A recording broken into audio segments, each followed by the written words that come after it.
kaip grybai tau gali padėti išsimiegoti. Kai su Tomu susitinkam, Yes.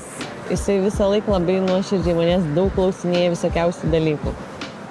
Ir kai žmogus klausinėja labai nuoširdžiai, tai aš kažkaip patikiu, žinai, kad tau tai rūpi.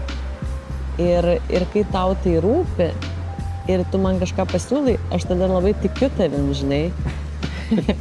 Bet aš tavim tikiu. Tai ir aš tikiu. Ir dabar pasiskundžiau, kad iš tikrųjų to miego trūkumas ir kad noris išsimiegoti, žinai, kad ir trumpai, bet labai kokybiškai. Tai sako, tai aš miegu.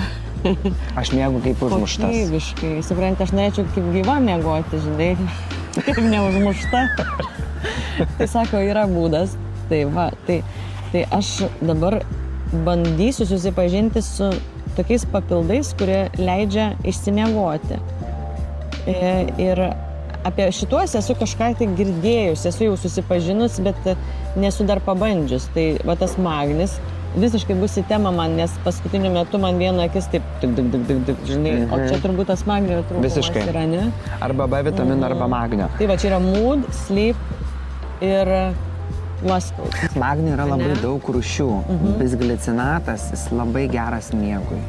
Tai mes, kaip perkam šeimoje, ieškom bisglicinato. Taip. Dėl to, kad jisai miegui, va taip. Tai čia super. Šitas dalykas aš kažkaip labai ir intuicija pasikliauju, nes, pavyzdžiui, paėmė buteliuką ir aš noriu, žinai, vartoti. O būna kitas, tu paėmė, ir tu žinai, kad paimsi ir tu nevartosi. Tai aš jaučiu, kad šituos aš sugersiu. Čia 30 dienų kursas ir iš tikrųjų gerai yra sąžiningai vartoti, nes, pavyzdžiui, žmonės kartais, mes pavartojam ten porą dienelių, 4 dienas, paskui pamirštam ir sakom, čia nieko man neveikia. Aš manau, kad tik tai suvartojus realiai visą pakuotę, tada tu gali pasakyti. 100%.